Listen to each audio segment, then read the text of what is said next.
Les quiero contar de Martyn Lloyd-Jones.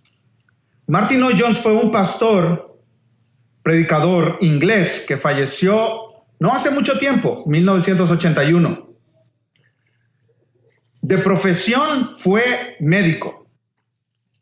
Él llegó a ser parte del equipo médico que atendía a los reyes de Gran Bretaña. Imagínense ustedes hasta dónde llegó este hombre en su profesión. Siendo muy joven, tenía una carrera brillante por delante, pero en 1927 decidió dejar su carrera de medicina y dedicarse a ser pastor. Obviamente, a uno de los médicos de los reyes de Gran Bretaña que deje su carrera de medicina para ser pastor, se le van a hacer muchas preguntas, ¿no es cierto? ¿Qué te pasa? ¿Estás loco? ¿Por qué estás dejando esa profesión? Y esos lugares de prominencia. Él usaba estas oportunidades cuando le hacían estas preguntas para enseñar una gran verdad. Vale la pena seguir a Jesús en obediencia. No importa lo que te cueste. Él escribió, no pienses en lo que tienes que dejar, no pienses en las pérdidas. Cuando se trata de seguir a Jesús, no pierdes nada. En cambio, lo ganas todo. Mira a Jesús, síguelo y date cuenta de que al final estarás con Él, verás su rostro y lo disfrutarás por toda la eternidad. Cuando se habla de Jesús, no hablas de pérdida, porque lo ganas todo.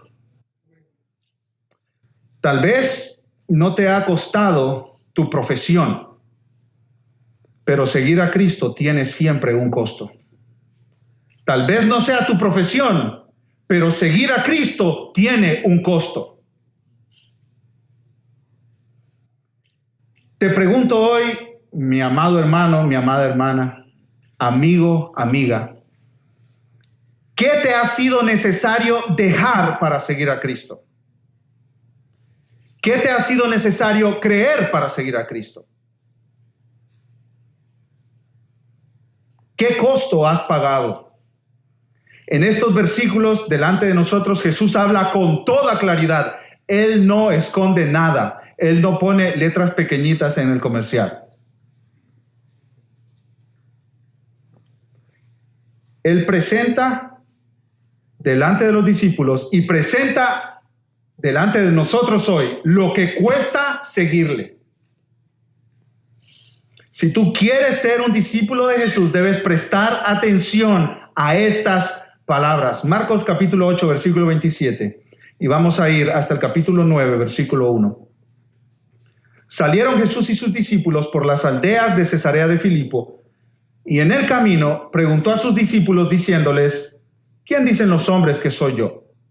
Ellos respondieron, unos Juan el Bautista, otros Elías y otros alguno de los profetas. Entonces él les dijo, ¿y vosotros? ¿Quién decís que soy? Respondiendo Pedro le dijo, tú eres el Cristo. Pero él les mandó que no dijesen esto de él a ninguno, y comenzó a enseñarles que le era necesario al Hijo del Hombre padecer mucho y ser desechado por los ancianos, por los principales sacerdotes y por los escribas, y ser muerto y resucitar después de 3 días. Esto les decía claramente. Entonces Pedro le tomó aparte y comenzó a reconvenirle. Pero él, volviéndose y mirando a los discípulos, reprendió a Pedro diciendo, quítate de delante de mí, Satanás, porque no pones la mira en las cosas de Dios, sino en las de los hombres. Y llamando a la gente y a sus discípulos les dijo, si alguno quiere venir en pos de mí, niéguese a sí mismo y tome su cruz y sígame. Porque todo el que quiera salvar su vida, la perderá, y todo el que pierda su vida por causa de mí y del evangelio, la salvará. Porque, ¿qué aprovechará al hombre si ganare todo el mundo y perdiere su alma? ¿O qué recompensa dará el hombre por su alma? Porque el que se avergonzare de mí y de mis palabras en esta generación adúltera y pecadora, el Hijo del Hombre se avergonzará también de él, cuando venga en la gloria de su Padre con los santos ángeles. Capítulo 9, versículo 1. También les dijo, de cierto os digo, que hay algunos de los que están aquí que no gustarán la muerte hasta que hayan visto el reino de Dios venido con poder. Estos versículos, mis hermanos, están exactamente en medio del Evangelio de Marcos. El Evangelio de Marcos tiene 16 capítulos, estamos en el capítulo 8, exactamente en la mitad. Y este es un giro en una esquina, como que tú has venido caminando por una carretera larga sin ir a la derecha ni a la izquierda y de repente giras a la izquierda. Esto es lo que Marcos está haciendo. Esto es un giro en el ministerio de Jesús. De aquí en adelante, escuchen esto, mis hermanos, es clave para entender este texto. De aquí en adelante, Marcos nos va a mencionar en 5 diferentes ocasiones que Jesús va de camino, en el camino, en el camino. ¿En el camino a dónde? A Jerusalén. Directo a Jerusalén. Él sabe que debe ir camino a Jerusalén porque se acerca el momento de su crucifixión. La cumbre de su ministerio, la cúspide de su ministerio. De ahora en adelante, Jesús habla en 3 ocasiones diferentes acerca de la necesidad de su muerte en la cruz y de su resurrección. Y al leer estos versículos, nosotros nos preguntamos, ¿qué es necesario para seguir a Jesús? Yo te pregunto hoy, ¿qué es necesario hacer para seguir a Jesús? No estoy hablando de qué es necesario hacer para ser bautista. No estoy hablando de qué es necesario hacer para ser parte de la religión. No estoy hablando de religión. Estoy hablando, mis amados hermanos, de seguir a Jesús. ¿Qué es necesario hacer para seguir a Jesús? Gracias, hermano Alberto. Vamos a ver 3 cosas que son necesarias, mis hermanos. En primer lugar, reconocer la identidad de Jesús. Si quieres seguir a Jesús, debes reconocer su identidad. Miren conmigo el versículo 27. Salieron Jesús y sus discípulos por las aldeas de Cesarea de Filipo. Esto es lo más al norte de Israel que se puede estar sin salir de la nación. Lo más al norte, como que Jesús se fue lo más lejos posible de Jerusalén para comenzar su camino hacia Jerusalén. Este camino hacia Jerusalén le tomó varios meses. Esta es la frontera norte del país.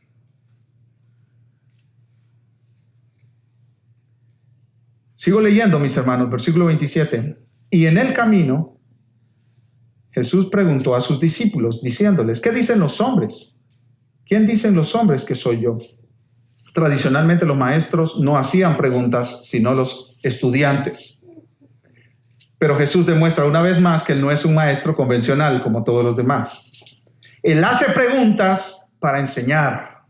Él hace preguntas para hacer pensar. Y las preguntas que Jesús les hace en este caso tienen que ver con las opiniones que los discípulos habían escuchado sobre Jesús mismo. Todo el mundo hablaba de Él, pero ¿qué decían? La gente hablaba de Él. En los mercados se hablaba de Él. En las reuniones sociales se hablaba de Él. En algún cumpleaños por ahí alguien decía, ¿y has escuchado de este Jesús que anda por ahí haciendo milagros? ¿Qué opinas de Él? Los fariseos, cuando hacían sus fiestas o sus reuniones, hablaban de Jesús. ¿Y qué es lo que dicen de Jesús? Incluso Herodes. Hace algunas semanas estudiamos la opinión de Herodes. ¿Qué opinaba Herodes? Herodes opinaba que Jesús era Juan el Bautista, que había resucitado de los muertos.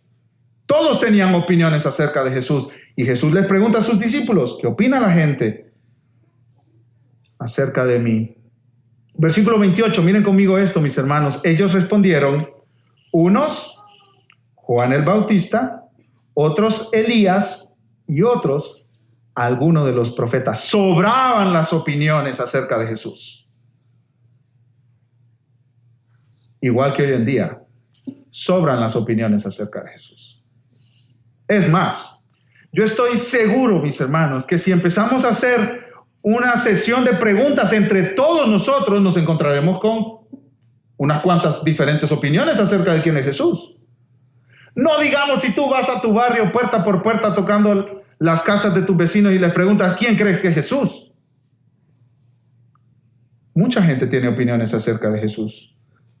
Hoy, así como hace 2000 años, ¿quién es este hombre que sana a los enfermos, resucita a los muertos, enseña con autoridad? ¿Quién es este hombre que alimenta multitudes, multiplicando panes y peces de manera milagrosa?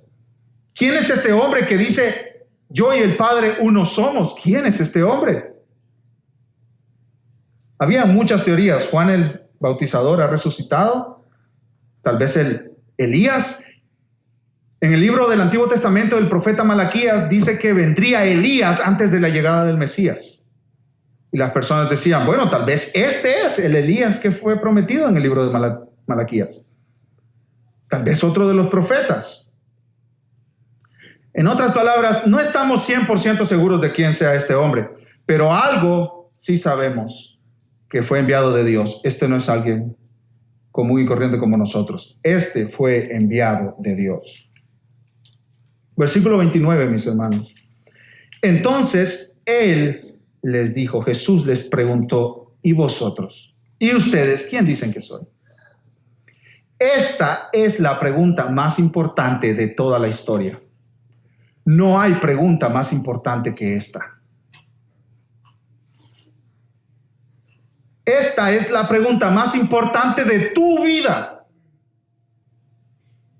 No hay otra pregunta más importante que esta.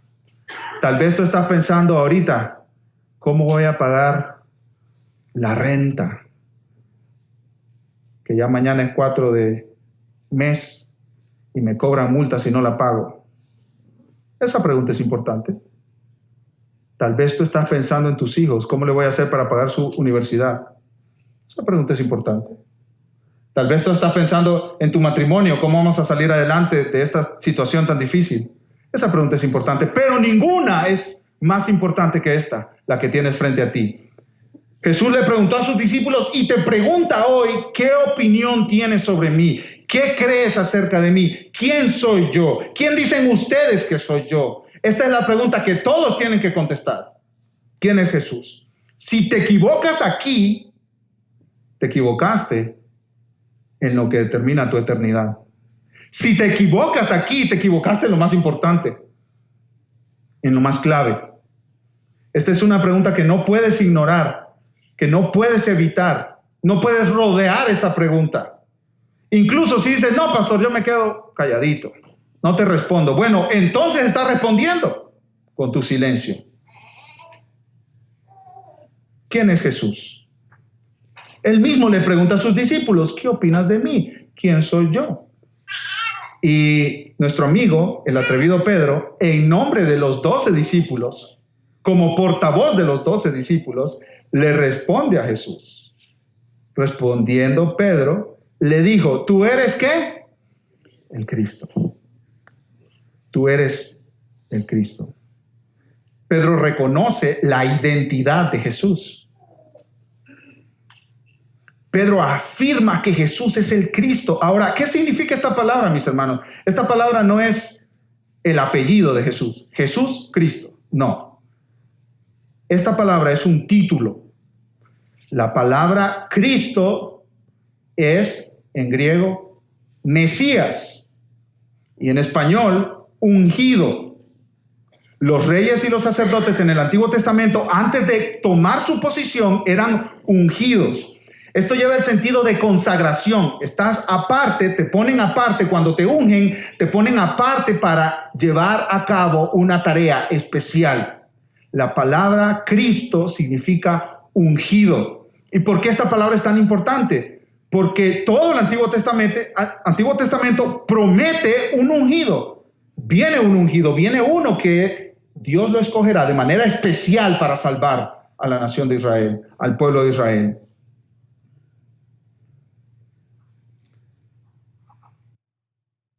En el Evangelio de Mateo, Mateo nos da un poco más de detalle acerca de esta declaración.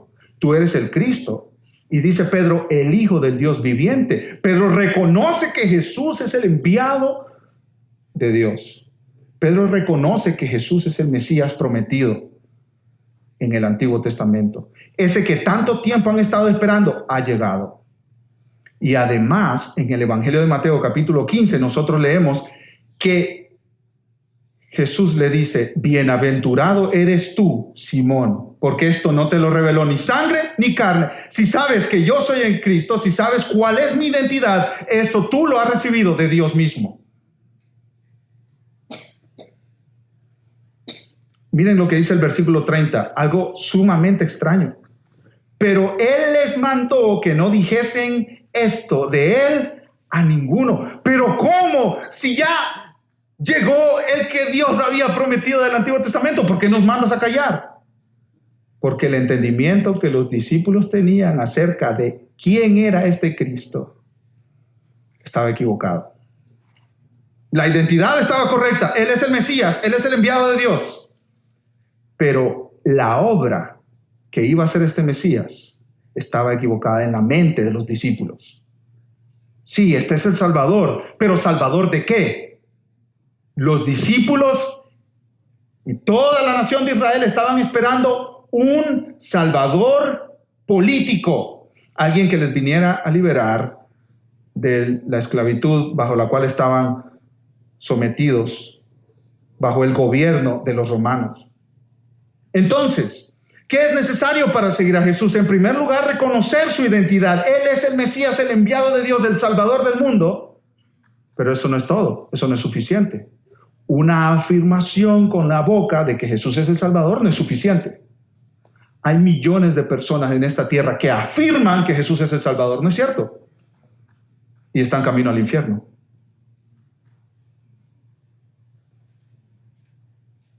Es necesario también, en segundo lugar, aceptar su obra. No solo reconocer su identidad, sino aceptar su obra tal y como Él la define. Debemos aceptar a Jesús en los términos que Él nos da, no en los términos que nosotros queremos recibirlo. Miren el versículo 31 lo que dice. Y comenzó a enseñarles que era necesario. Los teólogos hablan de este verbo, era necesario, como una necesidad divina. Una necesidad divina. En otras palabras, Dios lo ha determinado así. Esto es lo que Dios requiere. Comenzó a enseñarles que le era necesario al Hijo del Hombre padecer mucho y ser desechado por los ancianos, por los principales sacerdotes y por los escribas, y ser muerto y resucitar después de 3 días. Hermanos, los discípulos estaban contagiados con la opinión pública acerca de Jesús. Los discípulos habían comprado la idea social acerca de Jesús. ¿Quién es Jesús? Oh, es el Mesías. ¿Y qué hará el Mesías? Nos liberará del yugo que Roma tiene sobre nosotros. Incluso las multitudes en varias ocasiones intentaron apoderarse de él, nos dice la palabra, para hacerle rey. Este Mesías, en la mente de los discípulos, era un libertador político. Este Mesías era un símbolo de poder, no de debilidad, de poder. ¿Un Mesías sufriente? No, de ninguna manera. ¿Un Mesías que sufre? No, de ninguna manera. Este es poderoso. Viene en un caballo blanco a conquistar. Eso es lo que los judíos pensaban. Y muchos judíos hoy en día ortodoxos siguen pensando lo mismo. Ellos siguen esperando un Mesías que venga como un líder libertador político. Jesús dice, el Hijo del Hombre, este título, el Hijo del Hombre, lo toma de Daniel 7, una profecía sobre el Mesías. El Hijo del Hombre es enviado de parte de Dios para padecer mucho, ser desechado, en otras palabras, reprobado. ¿Por quién? ¿Quién lo reprobará? Lo reprobará este grupo de gente, los ancianos, los principales sacerdotes y los escribas. Estos 3 nombres, títulos que da Jesús aquí, son los miembros del Sanedrín. El Sanedrín era el concilio de ancianos que dirigía la nación de Israel. Tenían autoridad política y autoridad religiosa. Este grupo iba a evaluar a Jesús y decir, a ver, ¿qué nota le ponemos? Reprobado. Un hereje. Este dice que es Dios, se hace pasar por Dios, pero no es más que un simple hombre. Reprobado. Jesús dice, yo he sido enviado por Dios para padecer mucho, ser desechado, ser muerto, ejecutado y resucitar al tercer día. Hermanos, esta imagen de un Mesías así, sufriendo, muriendo, siendo rechazado y ejecutado, asesinado, estaba lejos de la mente de los discípulos. Ellos decían, Mesías sí, pero la obra ¿cuál es? Libertarnos políticamente. La evidencia dice que ningún judío antes de Cristo pensaba en términos de un Mesías sufriente. ¿Y qué hacían entonces con todas las profecías que hablaban acerca de el siervo sufriente? Como el Salmo 22, Isaías 53. Algunos decían que eran dos Mesías. O algunos decían que era el pueblo de Israel sufriendo. Nadie pensaba en que el Mesías vendría a sufrir, a perder. Miren lo que dice el versículo 32, mis hermanos. Esto les decía, ¿cómo? ¿Cómo les hablaba Jesús, mis amados hermanos? Claramente. O sea, no en parábolas, con toda claridad. Es como que los parara y les dijera, muchachos, yo les tengo que decir esta verdad. Y yo quiero que ustedes la comprendan muy bien. Porque esto es de vida o de muerte. Es esa clase de noticia la que yo les voy a dar. Esto no es a la carrera, así mientras agarraban la comida, ¿verdad? Y se la iban comiendo en el camino. No, no, no, esto es lleno de peso. Esta es una verdad que debes considerar. El Mesías viene a sufrir. Esto debió sonar como una locura para los discípulos. ¿Cómo que a sufrir? Entonces, nuestro amigo Pedro entra en acción de nuevo. Y seguramente en nombre de todos los compañeros que estaban allí, tomó aparte a Jesús y comenzó a reconvenirle. Imagínate la escena, mi hermano. Jesús, el Rey del universo, se lo ha demostrado a ellos una y otra vez. Jesús, que acaba de ser mencionado por Pedro como el enviado de Dios, el Hijo de Dios, Dios encarnado, creador de todo, dueño de todo.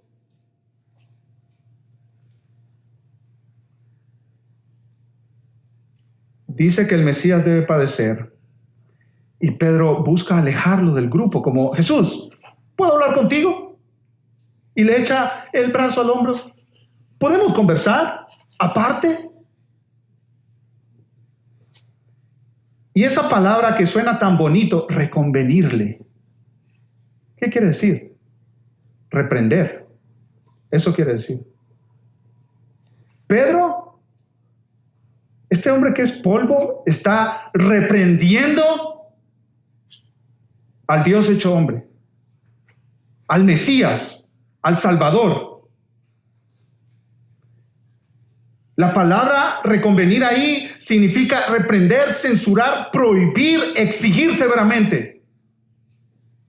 Esa es la misma palabra que Jesús usaba para reprender a los demonios. ¿Escucharon eso, mis hermanos?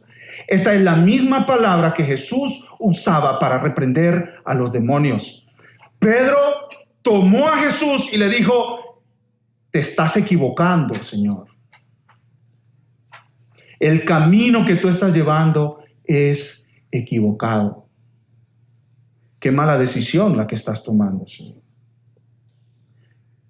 En Mateo 16, nosotros leemos un poco más de detalle. Pedro le dice, Señor, ten compasión de ti. En ninguna manera esto te acontezca. Jesús, te estás equivocando. Estás manejando mal la situación. Te estás equivocando en caminar hacia el sufrimiento. Y si tú caminas al sufrimiento, adivina quién vas a llevar ahí contigo. A nosotros también. Te estás equivocando. Pedro le dice, Jesús, yo tengo un plan para ti que es mejor que el plan que el Padre ha determinado para ti. Y tal vez tú dices, qué descarado, Pedro. Qué manera de hablar con Jesús, con el Dios creador de los cielos y de la tierra. Hermano, ¿cuántas veces nosotros no hemos actuado así con nuestro buen Dios también? ¿Cuántas veces nosotros no hemos tenido el mismo atrevimiento que Pedro? Amados hermanos y amadas hermanas, ¿cuántas veces no hemos insinuado a Dios, te estás equivocando con lo que estás haciendo en mi vida? Esta enfermedad que mandaste, Dios, te estás equivocando. Yo tengo una mejor manera de hacer las cosas. Este hijo rebelde, ¿por qué no me lo salvas? ¿Por qué no me lo salvas, Dios? Yo no quiero esperar tu tiempo. Yo quiero que tú lo salves ahora. Ese trabajo que yo no encuentro, ¿por qué no me lo provees? Hermanos, ¿cuántas veces nosotros no hemos actuado de la misma manera que Pedro? Diciéndole a nuestro Dios o insinuándole a nuestro Dios que se está equivocando en el manejo de nuestras vidas. Esos papeles de inmigración ya tenían que estar aquí, Dios. ¿Para cuándo? ¿Para cuándo? Ese dinero yo lo necesitaba ayer, ¿por qué no lo has enviado? Piensa en cualquier situación en tu vida, mi hermano, mi hermana, donde tú le has insinuado a Dios, te estás equivocando con lo que estás haciendo. ¿Por qué no cambias a mi esposo? ¿Qué estás esperando? ¿Cuánto más voy a tener que esperar?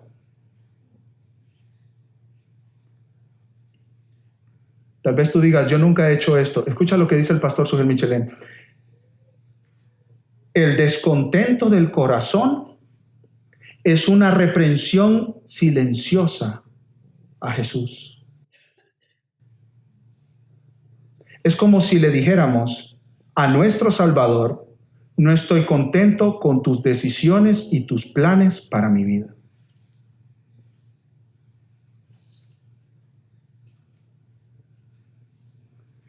Por eso, el pecado de la queja, Dios lo aborrece a tal grado, mis hermanos, que cuando el pueblo de Israel se quejó en el desierto, Él mató a miles y miles de ellos. Porque cuando tú te quejas, tú le estás diciendo a Dios, te estás equivocando con el plan que tú has trazado para mi vida. Tú eres soberano, pero estás equivocado. ¿Sabes qué? Yo soy más sabio que tú. Yo sé más que tú. Yo miro las cosas desde un ángulo que tú no las ves. Leyendo este pasaje, mis amados hermanos, lo único que me quedó a mí, ¿saben qué fue? Verme reflejado en Pedro. Verme reflejado en Pedro. Y pedirle perdón a mi buen Dios de tanta paciencia que ha tenido conmigo. Así como la paciencia que tuvo con Pedro. Tal vez Pedro actuó en buena intención. Él tenía una buena intención, ¿es cierto? No quería ver a Jesús sufrir. Tal vez actuó por ignorancia, desconociendo la verdadera obra de Jesús. Pero eso no le excusa, porque estaba llamándole la atención al Dios soberano del universo. ¿Qué tan equivocado estaba Pedro? Estaba muy equivocado. Miren lo que Jesús les dice en el versículo 33. Pero él, Jesús, volviéndose y mirando a los discípulos, reprendió a Pedro, diciendo, quítate de delante de mí, Satanás, porque no pones la mira en las cosas de Dios, sino en las de los hombres. De la gloria al polvo, el apóstol Pedro fue de lo más alto a lo más bajo. de ser bendecido por Jesús. Bienaventurado eres tú, Simón Pedro, esto no te lo reveló sangre ni carne, de que yo soy el Mesías. A ser apartado de Jesús como el mismo diablo. Apártate de mí.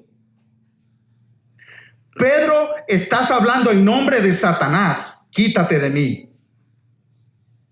Estas son las palabras que Jesús dijo a Satanás cuando fue tentado por el diablo en el desierto. Apártate de mí, aléjate de mí. Y esa fue la misma tentación que Satanás le presentó a Jesús. No vayas a la cruz. Se puede recibir la gloria sin el sufrimiento.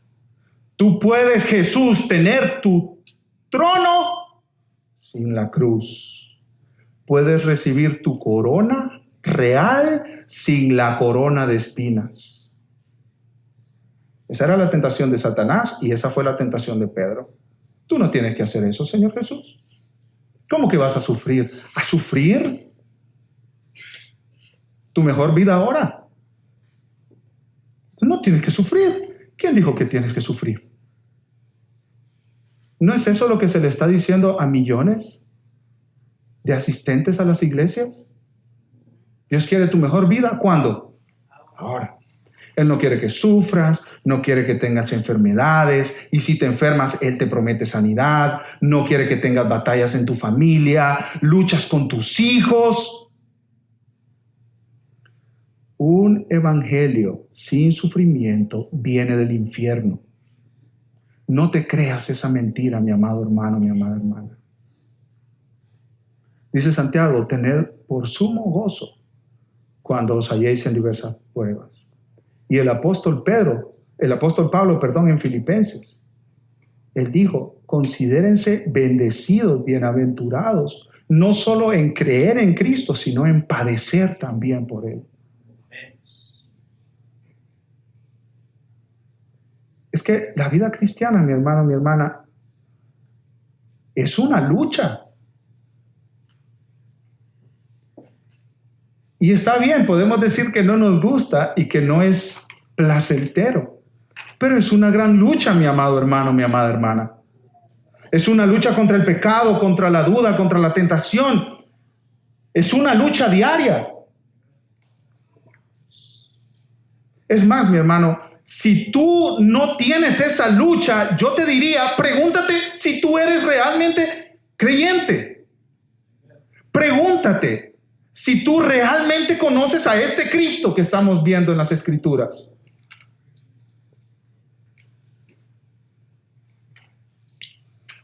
Pedro estaba oponiéndose a la voluntad de Dios que incluía el sufrimiento. Por tanto, estaba hablando como un portavoz del enemigo. La mirada de Pedro no estaba en los propósitos de Dios, sino en sus valores, en su punto de vista, en sus deseos. Como aplicación, mi hermano, ¿qué podemos decir de esto? Muchísimas cosas, pero yo les doy una aplicación para tu vida. Mira, Pedro, cómo cayó. Tú eres el Cristo, el Hijo del Dios viviente. Apártate de mí, Satanás. ¿Cuánto nos tenemos que guardar del orgullo? ¿No es cierto, mis amados hermanos? Si tú miras, dice el apóstol Pablo, a un hermano en pecado, restáurale con espíritu de mansedumbre. No sea que tú también seas tentado y caigas en el mismo lazo. Hermano, un día tú puedes estar, mira, en la cima espiritual.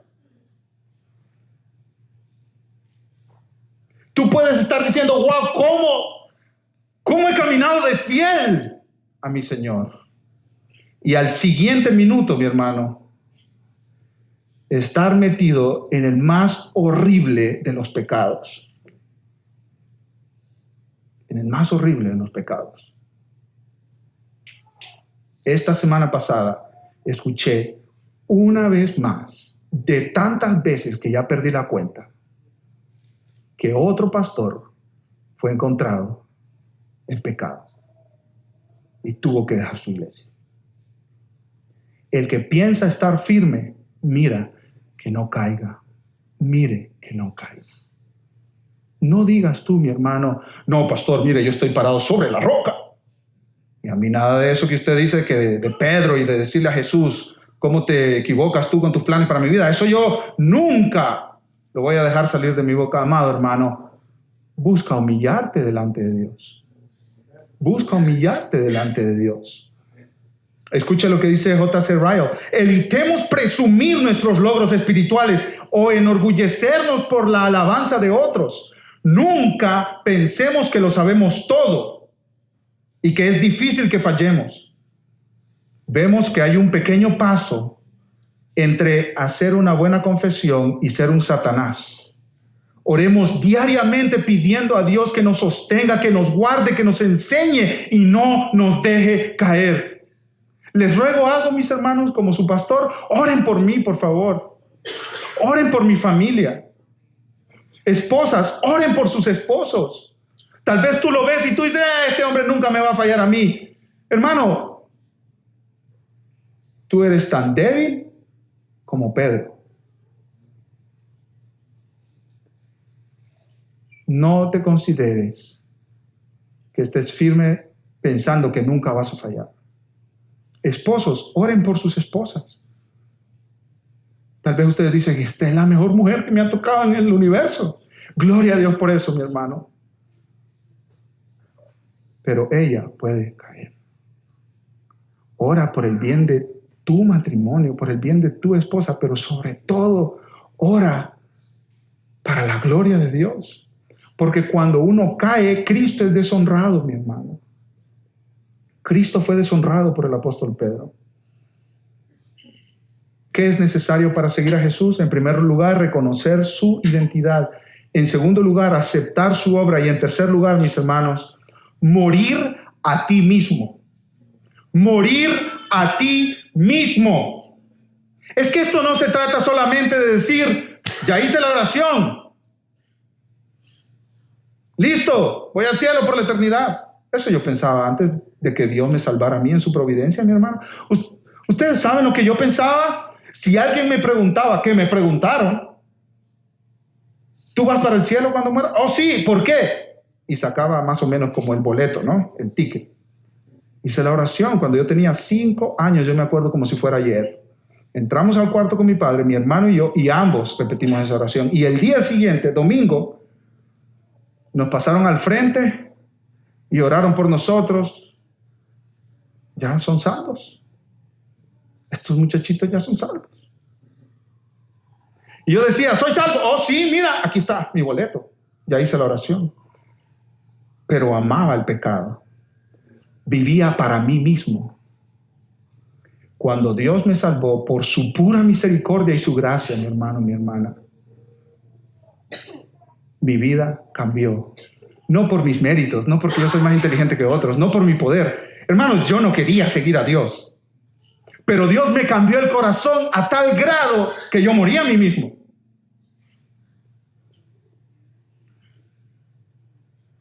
Tal vez tú dices, y vamos bien, pastor. Mira, reconocer su identidad. Ah, perfecto. Él es el Mesías, el Salvador. Aceptar su obra. Él murió en la cruz. Excelente. Morir a mí mismo. Íbamos bien. Íbamos bien hasta que llegaste a este punto.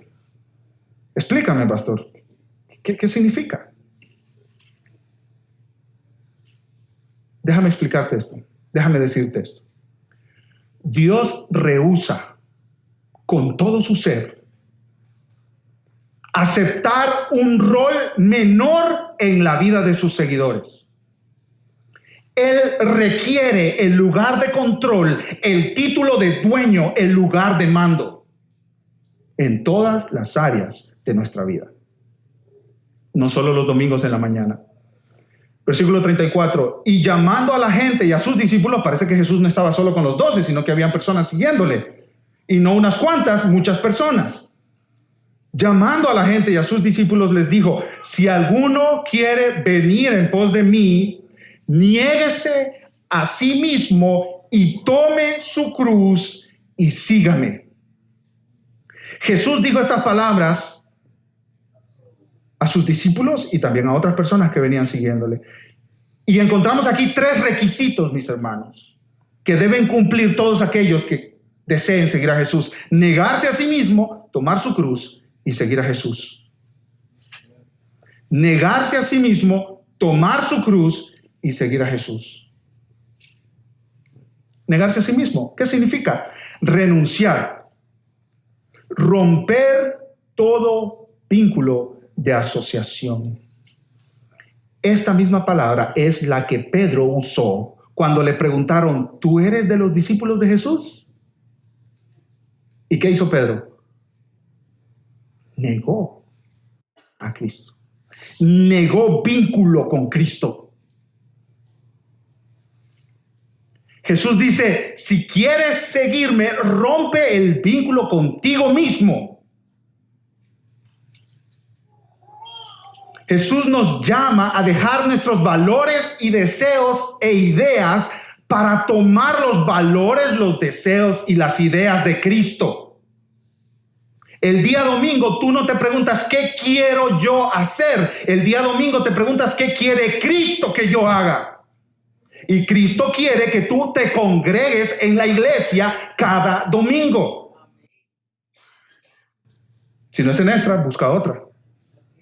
Que prediquen la palabra del Señor. Pero en lo que te sea posible, no te quedes en tu casa. ¿Cómo crío a mis hijos? Tú no dices ¿qué quiero yo? Porque tal vez tú quieres quedarte dormido en la cama. Tú no quieres tener el devocional. ¿Cómo? Hermano, ¿y quién quiere más responsabilidades? Pero tú no te preguntas ¿qué quiero yo para criar a mis hijos? Sino ¿qué quiere Cristo? ¿Cómo manejo mi dinero? Tú no te preguntas, ¿qué quiero hacer yo con mi dinero? Tú preguntas, ¿qué quiere Cristo que yo haga con su dinero? Las cosas cambian, mi hermano. Y si tú no estás dispuesto a hacer estas preguntas, ¿qué quiere Cristo que yo haga? Tú no puedes seguir a Jesús. No te cuentes como un discípulo de Cristo. Y Jesús es muy claro. ¿Por qué no está ahí rogándote? Por favor, sígueme. Si tú no me sigues, se me acaba la vida. No. De ninguna manera Él te está hablando así. De ninguna manera. Él dice, saca cuentas, evalúa el costo y toma tu decisión.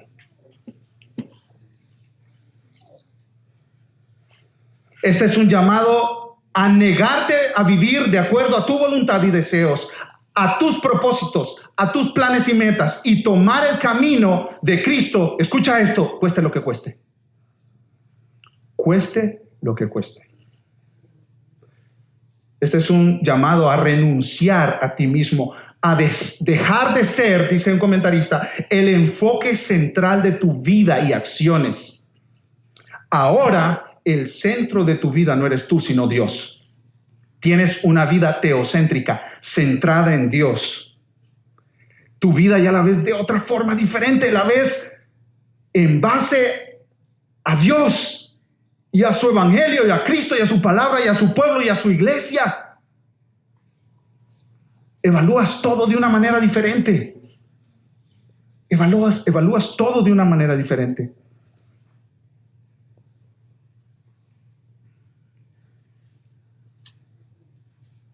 Dice un comentarista, negarse a uno mismo no es prescindir de algo o incluso de muchas cosas.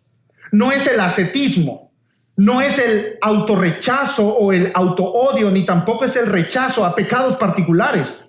Es renunciar al yo como elemento dominante en la vida. Es reemplazar el yo con Cristo como el objeto de los afectos. Es colocar la voluntad divina antes que la voluntad propia. Niégate a ti mismo. ¿Quieres seguir a Jesús? Niégate a ti mismo. Toma tu cruz. Toma tu cruz. En el tiempo de Jesús,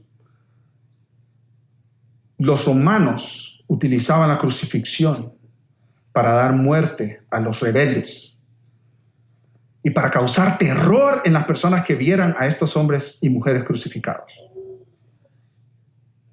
La cruz se componía del poste vertical y del horizontal. El que iba a morir en la cruz tenía que cargar el poste horizontal que después será unido al poste vertical. Y cuando tú estabas en la calle, en el mercado, haciendo tus compras y escuchabas un bullicio y pasaba ahí alguien con un trozo de madera sobre su espalda, tú decías, lo llevan allá a crucificarlo. Cuando Jesús dice, tome su cruz, no es aguante a su suegra. No, eso no es lo que quiere decir. Eso no es lo que quiere decir. Cuando Jesús dice, tome su cruz, no es aguantes esa enfermedad. Mira que, pastor, mi cruz es esta enfermedad. No. Cuando Jesús dice, tome su cruz, tienes que seguir a tu maestro, porque tu maestro va a la cruz y tú tienes que morir a ti mismo con él. Morir a tus deseos, a tu voluntad, a tus planes, a tus propósitos, a tus anhelos, a tus ganas de usar el dinero de la manera que te dé la gana, a tus ganas de usar tu cuerpo y tu sexualidad de la manera que te dé la gana. Tú mueres a ti mismo. Tú mueres a tus ideas de criar a tus hijos. Tú mueres a tus ideas de tratar a los demás. Tú mueres a ti mismo. Tú mueres a tu manera de tratar a tu esposa, a tu manera de tratar a tus hijos. Y la frase, así soy yo, no cuenta. Así eres tú, pero ese tú ya murió en la cruz. Así que el camino a seguir es diferente. Toma tu cruz y sígueme. Esta es una imagen extraña. Un maestro cargando una cruz y un montón de discípulos atrás cargando una cruz también, cada uno. Básicamente Jesús les dijo a cada uno de sus discípulos, si quieren seguirme, no esperen que pasará algo fácil. No esperen que todas sus esperanzas, deseos y expectativas se cumplan. Yo te pregunto, hermano, ¿dónde está tu corazón? ¿Cuál es tu más grande preocupación? ¿Cuál es tu más grande prioridad en la vida? ¿Son las cosas de Dios o las cosas del mundo? ¿Son las cosas de Dios o las cosas del mundo?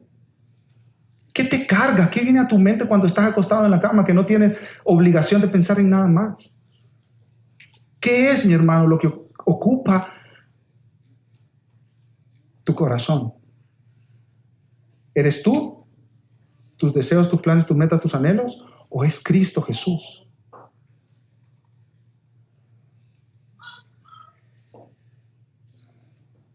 Me imagino, mi hermano, mi hermana, que alguno de ustedes, tal vez más de alguno de ustedes, está pensando, eso es para el pastor, eso de tomar su cruz, negarse a sí mismo, eso es para el pastor, como para la gente comprometida, los cristianos que de verdad sí quieren.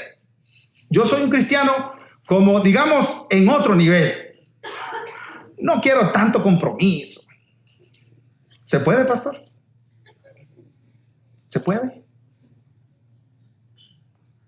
Hermano, lamento ser tu aguafiesta. No se puede. No puedes. No puedes. No puedes estar medio comprometido. No puedes estar medio adentro. No puedes medio morir. No puedes medio negarte a ti mismo. No puedes medio seguir a Jesús. Esto no es para cristianos radicales. Esto es para todos los que quieran seguir a Jesús. Y si tú no estás dispuesto a esto, Jesús te lo presenta y te dice, pues no me sigas. No me sigas.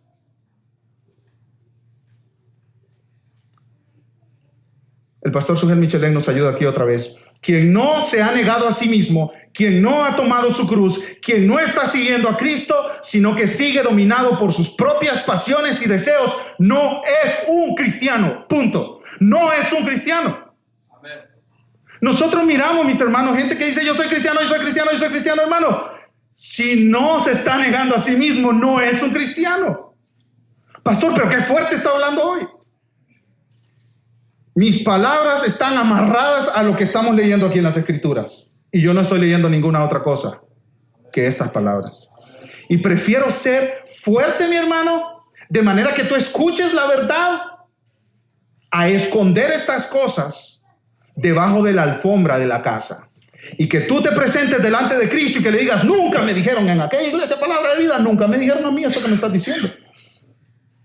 Jesús dijo en Mateo capítulo 7, muchos me dirán en aquel día, Señor, Señor, en tu nombre hicimos esto y aquello otro y aquello otro. Y Jesús les declarará, nunca les conocí, apártense de mí, hacedores de maldad.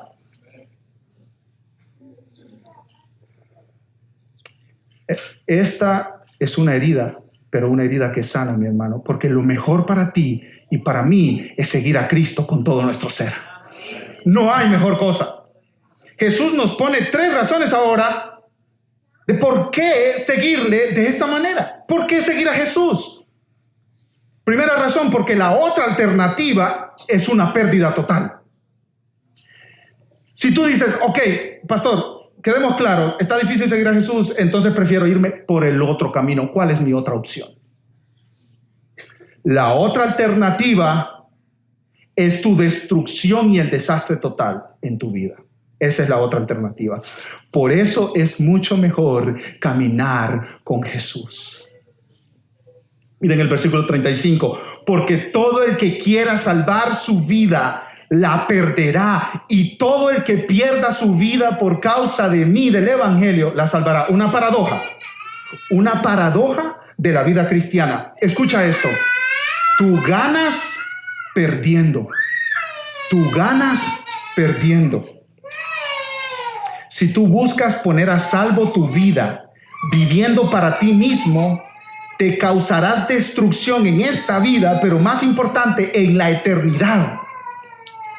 La alternativa de no seguir a Jesús es la destrucción eterna. La alternativa de no seguir a Jesús es la destrucción eterna. Hermano, hermana, escúchame esto, amigo, amiga. Jesús busca tu bien cuando Él te dice, niégate a ti mismo, toma tu cruz y sígueme. Él busca tu bienestar y su gloria. Él quiere que tú lo disfrutes a Él, te deleites a Él porque Él es lo mejor. Segunda razón, ¿por qué seguir a Jesús? Porque no vale la pena vivir para este mundo. Versículo 36, porque ¿qué aprovechará el hombre si ganare todo el mundo y perdiere su alma? ¿O qué recompensa dará el hombre por su alma? Esta es una lección de economía espiritual. Haz cuentas. Supongamos en un caso muy particular, en un caso de verdad de una vida súper exitosa, que tú lograste ganar con tu esfuerzo, tu trabajo, tu labor, tu enfoque en este mundo, todo el mundo. Tú eres dueño de todo. Todos te rinden homenaje, todos te sirven a ti, todos te buscan a ti, todos te preguntan a ti, tú lo ganaste todo, todo el mundo es tuyo. Jesús te pregunta, ¿tú cambiarías todo eso por una eternidad apartado de mí? Es que no vale la pena ese intercambio. ¿Qué aprovechará, versículo 36, al hombre si ganare todo el mundo y perdiere su alma? ¿O qué recompensa dará el hombre por su alma? ¿Tú vives cuánto, hermanos? ¿70 años? ¿80, 90, 100? Los que más vamos a vivir de aquí. Y tú haces todos esos años para vivir para ti, para amar lo que era del mundo, para vivir para el mundo, para conseguirlo del mundo, la casa de los sueños, el carro de los sueños, el trabajo de los sueños, la familia de ensueño. Y tú cambiaste toda tu eternidad con Cristo por eso. ¡Wow! ¡Qué cambio más vacío! Te perdiste lo mejor. Por 70 años de placer y de vida en este mundo y de no negarte a ti mismo, ¿tú vas a vivir toda la eternidad separado de Dios? Eso es lo que Jesús te está preguntando. ¿Valió la pena? De ninguna manera. Esa transacción es una pérdida total. Tercera razón, ¿por qué seguir a Jesús? Porque la recompensa es el reino de Dios. Versículo 38, porque el que se avergonzare de mí y de mis palabras en esta generación adúltera y pecadora, el Hijo del Hombre se avergonzará también de él cuando venga en la gloria de su Padre con los santos. Si rechazas a Cristo, Él te rechazará, te sacará del reino de Dios. No podrás entrar.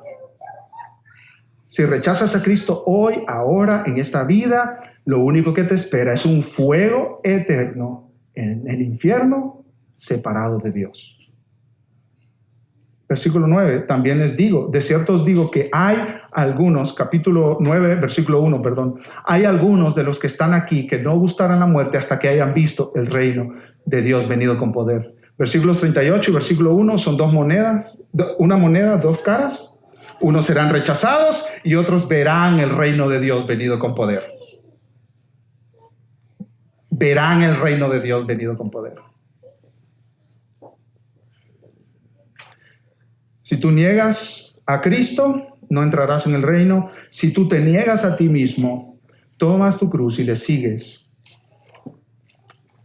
estarás en el reino de Cristo por toda la eternidad. Amado, amada, te pregunto, ¿por qué cambiar el gozo eterno por los deleites temporales de vivir para ti? No vale la pena ese cambio. Ahora, aquí hay una nota de esperanza para terminar, mis hermanos. Jesús reprendió a Pedro, reprendió a los discípulos por esta idea de no vayas a la cruz. Pero ¿qué pasó con ellos? ¿Qué pasó con los discípulos? Jesús les dijo, niéganse a sí mismo, tomen su cruz y síganme. Parece que al final ellos entendieron que valía la pena dar sus vidas por Cristo Jesús. ¿Cómo murieron los discípulos? ¿Cómo murieron los apóstoles de Jesús? Les cuento rapidito. Todos dieron sus vidas por él. Pedro y Pablo fueron martirizados en Roma. Pablo fue decapitado. Pedro murió crucificado boca abajo. Andrés murió crucificado. Tomás murió con 4 lanzas de soldados. Felipe murió a manos de un político poderoso quien lo mató cruelmente. Mateo fue asesinado a puñaladas. Bartolomé murió como mártir por el evangelio. Jacobo fue apedreado y luego apaleado. Simón el Celote murió después de negarse a sacrificar a un dios. Matías murió quemado. Y Juan, se dice que él fue el único que murió de muerte natural, pero no sin problemas. Lo trataron de freír vivo en una caldera con aceite. Y por la obra de Dios salió vivo. Tal vez tú te encuentras ahorita donde estaba Pedro. No, morir a mí mismo, negarme, no. Pero Dios es misericordioso. Y hay esperanza para que tú abras tu vida a este Salvador, que no hay otro como Él en esta tierra. Para pecadores como tú y como yo, hay esperanza. Vamos a orar. Padre, te bendecimos a ti, Señor, y te adoramos, porque tú eres el Rey. Tú enviaste a tu Hijo Jesucristo.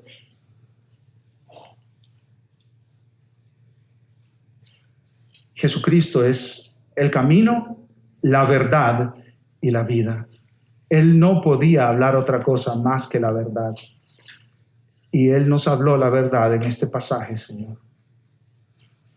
Y queremos darte las gracias porque es cierto, es una verdad dura, pero gracias por hablarnos con la verdad, Señor. Porque la verdad es lo que necesitamos escuchar. Yo te quiero pedir, Señor, por aquellos que están aquí hoy, que aún no te conocen, que aún no han rendido sus vidas a ti, que aún están viviendo de acuerdo a sus opiniones, deseos, deleites. Padre, que pase lo mismo que pasó con los discípulos Pedro, Jacobo, Mateo, Matías. Que sus ojos sean abiertos, Señor, para ver la belleza de Cristo, la gloria de Cristo, la obra de Cristo, y que ellos rindan sus vidas en arrepentimiento y fe delante del único que les puede salvar, que es Jesús.